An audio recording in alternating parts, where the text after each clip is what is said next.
दोस्तों, सैयद अली खामनाई मौजूदा दौर में मुस्लिम दुनिया के बहुत मशहूर और बेहद ताकतवर रहनुमा माने जाते थे।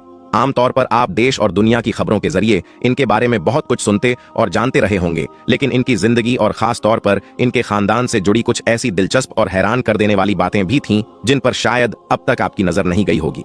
मिसाल के तौर पर सबसे पहली और अहम बात यह थी कि सैयद अली खामनाई का खानदानी सिलसिला आखिरी पैगंबर हजरत मोहम्मद मुस्तफ़ा सल्लल्लाहु अलैहि वसल्लम से जाकर मिलता था। खुद खामनाई खानदान और ईरानी हुकूमत के सरकारी दस्तावेजों के मुताबिक सैयद अली खामनाई नबी करीम सल्लल्लाहु अलैहि वसल्लम की नस्ल से बताए जाते थे। 2020 में लेबनान के एक टेलीविजन चैनल की तरफ से दिखाई गई एक डॉक्यूमेंट्री फिल्म में बाकायदा उनकी नस्ल का नंबर भी बताया गया था, जिसके मुताबिक सैयद अली खामनाई नबी करीम सल्लल्लाहु अलैहि वसल्लम की 38वीं पीढ़ी से ताल्लुक रखते थे। अब यह नस्ल कैसे पता चलती है, इस पर हम आगे तफसील से बात करेंगे, लेकिन उससे पहले इनके खानदान का एक और पहलू जानना भी जरूरी था। दोस्तों, स्क्रीन पर नजर आने वाली सैयद अली खामनाई की सगी बहन है। उनका नाम बदरी खामनाई था। आपको जानकर हैरत होगी कि वो ईरान के अंदर अपने ही भाई की सबसे बड़ी मुखालफत करने वालों में गिनी जाती थीं। उन्होंने एक दो बार नहीं बल्कि कई बार सैयद अली खामनाई की हुकूमत पर खुलकर तनकीद की थी, बल्कि उनसे भी ज्यादा उनके शौहर यानी खामनाई के बहनोई इस हुकूमत के सख्त मुखालिफ हुआ करते थे। आज उनकी बेटी यानी सैयद अली खामनाई की सगी भांजी का रवैया भी बिल्कुल अपने वालदैन जैसा बताया जाता था। इसी खानदानी मुखालफत की वजह से इन लोगों के खिलाफ वक्त वक्त पर सख्त कार्रवाई भी की गई थी और इन्हें जेल तक जाना पड़ा था। आखिर ऐसा क्यों हुआ और यह खानदानी इख्तलाफात किस हद तक पहुंच गए थे, इस पर हम आगे चलकर तफसील से बात करेंगे। दोस्तों, अब अगर हम ईरानी रहनुमा सैयद अली खामनाई के खानदान का सिलसिला शुरू से समझने की कोशिश करें तो सबसे पहले यह बुनियादी बात जान लेना जरूरी था कि आज के दौर में आखिरी पैगंबर हजरत मोहम्मद मुस्तफ़ा सल्लल्लाहु अलैहि वसल्लम की जितनी भी औलाद इस दुनिया में पाई जाती है वो सारी की सारी उनकी एक बेटी के जरिए से है, ना कि उनके किसी बेटे के जरिए से।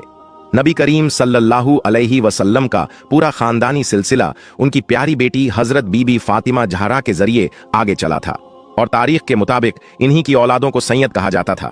हजरत बीबी फातिमा ज़हरा का निकाह मुसलमानों के खलीफा और इमाम हजरत अली से हुआ था।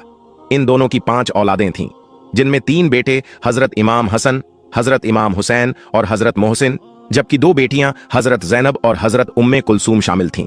दोस्तों, इन 5 औलादों में से जो 2 सबसे अहम हस्तियां साबित हुईं वो हजरत इमाम हसन और हजरत इमाम हुसैन थे, क्योंकि इन्हीं के जरिए हजरत अली और हजरत फातिमा का खानदानी सिलसिला आगे बढ़ा था।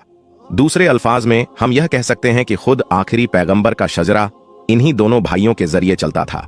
इसी वजह से दुनिया में जो लोग अपना ताल्लुक हजरत इमाम हसन की नस्ल से जोड़ते थे उन्हें हसनी सैयद कहा जाता था, जबकि जो लोग अपना शजरा हजरत इमाम हुसैन से जोड़ते थे उन्हें हुसैनी सैयद कहा जाता था। यह एक बहुत दर्दनाक हकीकत थी कि नबी करीम सल्लल्लाहु अलैहि वसल्लम के इन दोनों ही नवासों को शहीद किया गया था। हजरत इमाम हसन को जहर दिया गया था और हजरत इमाम हुसैन को उनके 72 साथियों के साथ मैदान ए करबला में जिस तरह शहीद किया गया था वो तारीख का एक ऐसा बाब था जिसकी पूरी तफसील बताने की यहाँ जरूरत नहीं है। वैसे तो हजरत इमाम हसन की बहुत ज्यादा औलाद थी जिनके जरिए उनकी नस्ल आगे बढ़ी और बहुत फैल गई, लेकिन आज हम सिर्फ हजरत इमाम हुसैन के शजरे पर बात करेंगे। इसकी वजह यह थी कि सैयद अली खामनाई का खानदान अपना शजरा हजरत इमाम हसन से नहीं बल्कि हजरत इमाम हुसैन से जोड़ता था। जैसा कि तारीख बताती है, करबला के मैदान में जो कुछ हुआ उसके बाद हजरत इमाम हुसैन की सिर्फ एक ही औलाद बच सकी थी, जिनका नाम हजरत इमाम ज़ैनुल आबिदीन था। बाकी औलादों की तरह वो भी करबला के वाक़े के वक्त वहां मौजूद थे, लेकिन सख्त बीमारी की वजह से जंग में हिस्सा नहीं ले सके थे। यह शायद कुदरत का एक खास फैसला था, क्योंकि अल्लाह को इस पूरी नस्ल को सिर्फ और सिर्फ इन्हीं के जरिए आगे बढ़ाना था। दोस्तों, जब इमाम ज़ैनुल आबिदीन की औलाद पर नजर डाली जाए तो उनके एक बेटे जैद शहीद थे, जिन्होंने अपने साथियों के साथ अपने द्वार में बनु उमैया के जुल्म के खिलाफ तलवार उठाई थी। उस द्वार में बनु उमैया बहुत ज्यादा ताकतवर हो चुके थे। उन्होंने इस तहरीक को सख्ती से कुचल दिया था और जैद शहीद को उनके साथियों समेत शहीद कर दिया गया था। आज के दौर में यमन के इलाके में रहने वाले जिन जैदी शिया लोगों के बारे में आप सुनते रहते हैं और खास तौर पर उनके मुसल्लह गिरोह हौसी के बारे में जो खबरें आती हैं, वो जैदी शिया कहीं और से नहीं बल्कि यहीं से निकले थे। उस द्वार में हुआ यह था कि हजरत इमाम ज़ैनुल आबिदीन की वफात के बाद इमामत को लेकर इख्तिलाफ पैदा हो गया था। कुछ लोगों ने उनके बेटे जैद शहीद को अगला इमाम मान लिया था और वही लोग आगे चलकर जैदी शिया कहलाए, जबकि ज्यादातर लोगों ने हजरत इमाम ज़ैनुल आबिदीन के दूसरे बेटे मोहम्मद अल बाकिर को अगला इमाम माना था। और इन्हीं लोगों को आज के दौर में असना अशरी यानी 12 इमामों को मानने वाले शिया कहा जाता था। ये वही लोग थे जो इराक, ईरान, हिंदुस्तान और पाकिस्तान जैसे इलाकों में ज्यादा तादाद में पाए जाते थे।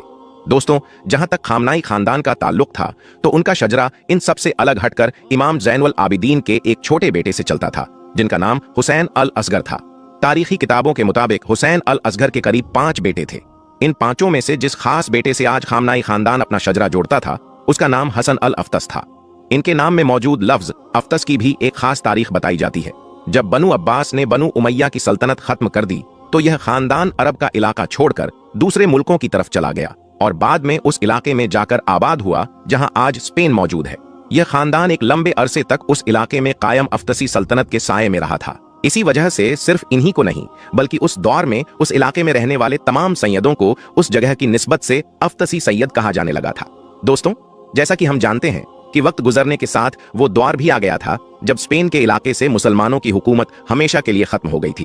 जब वहां मुसलमानों की हुकूमत का खात्मा हुआ और मुकामी मुसलमानों और यहूदियों को जबरदस्ती अपना मजहब बदलने पर मजबूर किया जाने लगा तो उन्हें वहां से निकलने पर मजबूर होना पड़ा था। उस वक्त के उस्मानी सुल्तान ने स्पेन के मुसलमानों और यहूदियों को पनाह देना शुरू किया था। उस दौर में उस्मानी सल्तनत में पनाह लेने वाले स्पेन के बहुत से मुस्लिम खानदानों में से एक खानदान हसन अल अफ्तस का भी था। ये लोग पहले उस्मानियों के कब्जे वाले इलाके नजफ में आकर बस गए थे और बाद में पड़ोस में मौजूद एक दूसरी शिया सल्तनत यानी सफवी सल्तनत के एक इलाके में जाकर रहने लगे थे जिसे खामना कहा जाता था। उसी इलाके की निस्बत से इस खानदान के लोगों को खामनाई कहा जाने लगा था। दोस्तों, इसके बाद धीरे धीरे वक्त गुजरता गया और यह वक्त सदियों में बदल गया। फिर हम देखते हैं कि इसी नस्ल में एक शख्स का जन्म हुआ जिन्हें सैयद हुसैन के नाम से जाना जाता था। ये दरअसल सैयद अली खामनाई के सगे दादा थे। इन्होंने सल्तनत उस्मानिया के आखिरी असर रसूख वाले और ताकतवर हुक्मरान सुल्तान अब्दुल हमीद का दौर देखा था। इन्होंने अपनी तालीम के लिए भी सल्तनत उस्मानिया के असर वाले इलाके नजफ में एक लंबा वक्त गुजारा था। तालीम पूरी करने के बाद भी एक आलिम ए दीन के तौर पर वो उस इलाके में लंबे अरसे तक रहते रहे थे। वहीं पर इनके बेटे सैयद जवाद का जन्म हुआ था जो दरअसल सैयद अली खामनाई के वालिद थे। सैयद अली खामनाई के वालिद भी अपने वालिद की तरह एक आलिम ए दीन थे और साथ ही एक मस्जिद के इमाम भी हुआ करते थे। उन्होंने अपनी जिंदगी का ज्यादा हिस्सा मशहद शहर में गुजारा था और वफात के बाद उन्हें वहीं दफन किया गया था। दोस्तों, सैयद अली खामनाई के वालिद ने अपनी जिंदगी में 2 शादियां की थीं। पहली बीवी से उनकी 3 बेटियां हुई थीं, जबकि दूसरी बीवी जिनका नाम खदीजा था उनसे 5 औलादें हुई थीं। इन 5 औलादों में एक बेटी और 4 बेटे थे। इन्हीं 4 बेटों में से एक का नाम अली खामनाई था। इनकी पैदाइश 1939 में मशहद शहर में हुई थी जहां उनके वालिद रहते थे। सैयद अली खामनाई ने अपनी बुनियादी तालीम मशहद और नजफ जैसे इलाकों से हासिल की थी और बाद में कुम के शहर में रहने लगे थे। वहीं पर उनका ताल्लुक रूहुल्लाह खुमैनी से हुआ था जिन्होंने 1979 के इनकलाब की क़यादत की थी और जिन्हें मौजूदा ईरान का बानी माना जाता था, क्योंकि अली खामनाई उन चंद लोगों में से थे जिन्होंने उस इनकलाब में अहम किरदार अदा किया था। इसलिए रूहुल्लाह खुमैनी की वफात के बाद उन्हें ईरान का दूसरा आला रहनुमा चुन लिया गया था और उसके बाद से कई दशकों तक वो लगातार इसी ओहदे पर बने रहे थे। वो ईरान इराक जंग में भी हिस्सा ले चुके थे और इसके अलावा मुल्क की सलामती और खुफिया इदारों से जुड़े कई अहम और हसास कामों में भी शामिल रहे थे। बाकी दोस्तों, आपकी इस वीडियो के बारे में क्या राय है, कमेंट में जरूर बताइएगा। दोस्तों, दुनिया की असली तारीख में कुछ वाकयात ऐसे गुजरे हैं जो रातों रात जंगी माहिरीन के अंदाजे बदल गए। ऐसा ही कुछ 2015 में हुआ जब ईरान ने अचानक अपनी जमीन के सैकड़ों फुट नीचे छुपी एक ऐसी दुनिया की झलक दिखाई जिसने पूरी दुनिया को हैरत में डाल दिया। जैसे ही सरकारी टीवी पर अंडरग्राउंड मिसाइल सिटी की वीडियो सामने आई तो वॉशिंगटन से लेकर तिल अबीब तक खलबली मच गई। इससे पहले दुनिया सिर्फ यह जानती थी कि ईरान छुपकर कुछ न कुछ बना रहा है, लेकिन जो मंजर दुनिया ने उस दिन देखा वह शायद तारीख में पहले कभी नहीं देखा गया था। वीडियो देखते ही डिफेंस एक्सपर्ट्स को यह बात साफ समझ आ गई थी कि पिछले कई सालों से ईरान बहुत गुप्त तरीके से लगातार काम कर रहा था। इस खामोशी के दौरान उसने अपनी जमीन के काफी नीचे एक ऐसी अलग दुनिया बना ली थी जिसकी ऊपर रहने वाले लोगों को बिल्कुल खबर नहीं थी। जमीन के नीचे कंक्रीट और लोहे से बनी इस खतरनाक दुनिया को अंडरग्राउंड मिसाइल सिटी कहा गया। दोस्तों, ऐसा बिल्कुल नहीं है कि दुनिया की बाकी ताकतों ने कभी सुरंगों या टनल्स का इस्तेमाल नहीं किया। ये काम जंगों में सदियों से होता आया है और आज भी अमेरिका, रूस और चीन जैसी बड़ी ताकतें अपने हथियार सुरक्षित रखने के लिए सुरंगों का इस्तेमाल करती हैं। लेकिन जो कुछ ईरान ने किया है वो शायद इतने बड़े स्तर पर कहीं और देखने को नहीं मिलता। इस मामले में ईरान दुनिया से अलग नजर आता है। कई चीजों में से पहली बात जो ईरान की इन अंडरग्राउंड मिसाइल सिटीज को ज्यादा खतरनाक और अलग बनाती है वो है इनकी लोकेशन और इनकी बहुत ज्यादा संख्या। ईरान क्षेत्र के हिसाब से एक बड़ा देश है और कुदरत ने इसे बेहतरीन भौगोलिक हालात दिए हैं। इसकी बड़ी जमीन पर कहीं बहुत ऊंचे और सख्त पहाड़ मिलते हैं, कहीं दूर दूर तक फैले सुनसान रेगिस्तान दिखते हैं और कहीं घने जंगल भी मौजूद हैं। ईरान ने अपनी इसी बड़ी जमीन और मुश्किल भौगोलिक हालात का पूरा फायदा उठाया है। उन्होंने ये शहर किसी एक जगह पर नहीं बनाए, बल्कि पूरे देश में अलग अलग जगहों पर फैला दिए हैं। अब हालत यह है कि आधुनिक सैटेलाइट टेक्नोलॉजी होने के बावजूद अभी तक किसी को सही सही पता नहीं चल सका कि ईरान की जमीन के नीचे कितने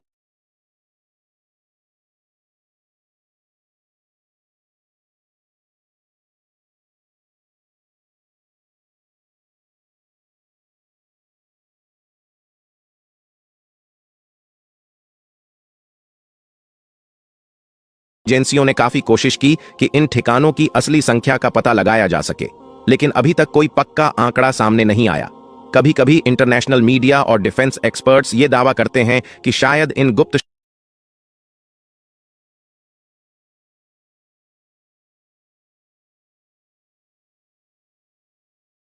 पहाड़ों के नीचे इन्हें बनाने का मकसद साफ है, ताकि ये ज्यादा सुरक्षित रहें। क्योंकि कंक्रीट की कई लेयर्स और पहाड़ों की नेचुरल मजबूती की वजह से अब दुश्मन के लिए इन बेसिस को ढूंढना सिर्फ मुश्किल ही नहीं, बल्कि अगर ढूंढ भी लें तो उन पर अटैक करना या डिस्ट्रॉय करना लगभग नामुमकिन हो जाता है। आम बॉम्ब या मिसाइल इन पहाड़ों को ज्यादा नुकसान नहीं पहुंचा सकते, और यही चीज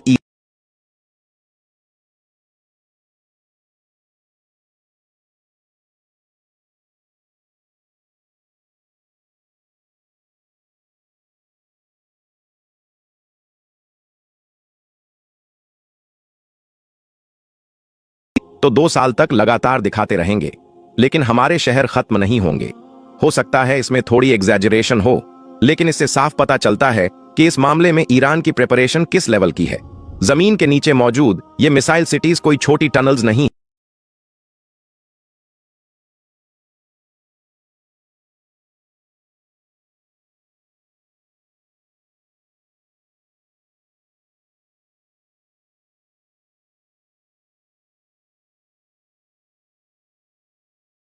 हैं, यानी ये टनल्स नॉर्मल रोड्स से भी ज्यादा चौड़ी हैं।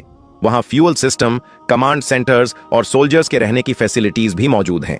कहा जाता है